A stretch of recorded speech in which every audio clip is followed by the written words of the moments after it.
Vamos ver aqui. Eu selecionei aqui, porque nós temos aqui algumas perguntas.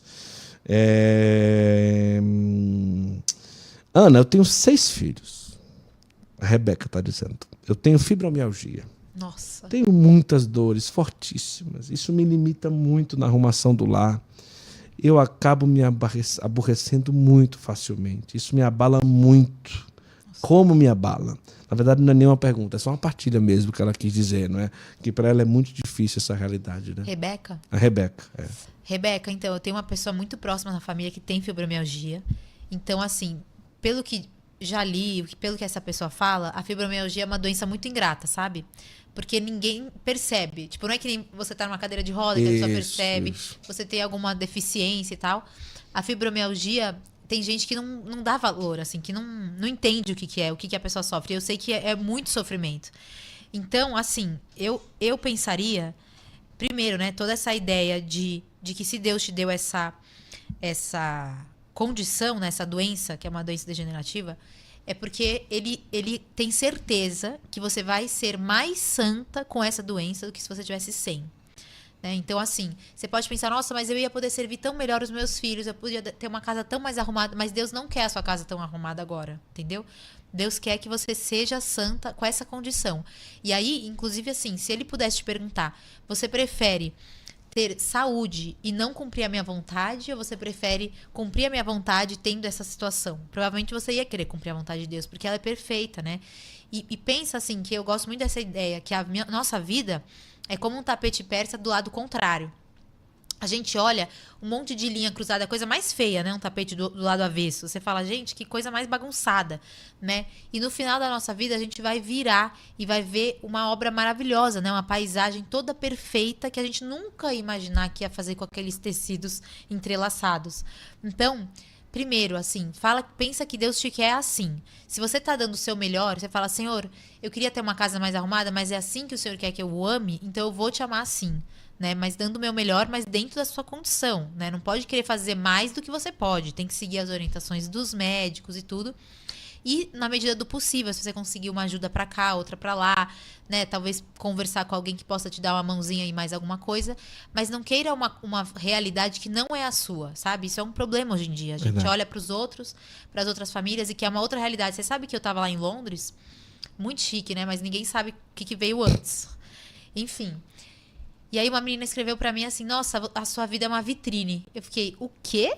Tipo, não é uma vitrine, sabe? O que você vê, eu simplesmente postei uma foto com o Gui antes do evento. Tipo, a minha vida não é uma vitrine.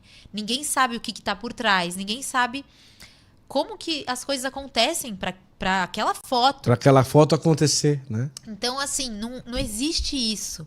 Não existe isso. Nossa, mas... não, mas a fulana é super, hiper saudável, não sei o quê, e tá bombando. Mas ela tá sendo santa? Tipo, é isso que você tem que perguntar, sabe? Não adianta nada. Não adianta nada você ter as maiores riquezas, o melhor corpo, a maior saúde, não sei o quê, se você não tiver cumprindo a vontade de Deus. Não adianta nada. Você vai chegar no final da sua vida e você vai falar, nossa, eu devia ter cumprido a vontade de Deus do que ter sido teimosa, né, no caso. Então, sabe, olha pra sua realidade, sabe? Eu acho que grande parte da crise das mulheres hoje em dia, tipo, crise de depressão, é falta de oração, assim, oração mental. Né? É falta de você olhar para Jesus e falar, Senhor, tem uma oração aqui no Planner que eu amo, que é uma oração de Santo Agostinho, que ele fala, Senhor, que eu me conheça a mim, que eu te conheça a ti. Então, reza essa oração, que eu me conheça a mim, que eu te conheça a ti. Porque você conhecendo você mesma, você vai ver qual é a sua realidade, qual é a sua circunstância. E você conhecendo a Deus, você vai ver o que Ele quer na sua circunstância. Então, essa é a chave de tudo. Uhum. E eu vou rezar por você, tá bom, Rebeca? Sou aluna do Guilherme e da Ana, a Marinara. Mas sou uma sanguínea com bastante dificuldade de concentração e acabo perdendo o foco com facilidade. Ana, qual a melhor dica que você daria para focar nos estudos? Olha, então lá em casa o que funciona, tá? O que funciona já há anos batendo na cabeça. Sanguínea desde quando nasceu. Literalmente. Sempre lidei com isso. Então, o Gui é assim, qualquer lugar ele concentra, ele estuda, qualquer lugar. Ah, é?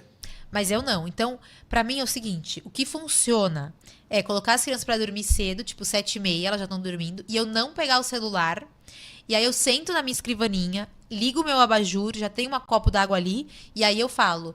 Aí eu ponho um timerzinho, sabe esses timers de geladeira?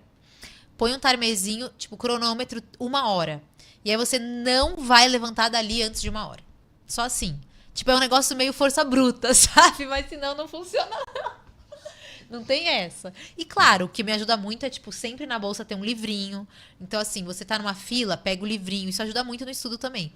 Mas se você não defender com unhas e dentes, tipo, pra mim, assim, a minha mesa tem que estar arrumada, a minha luz tem que estar acesa, a cadeira, não sei o quê, tipo, senão eu não foco, não consigo estudar. Então tem que ser assim.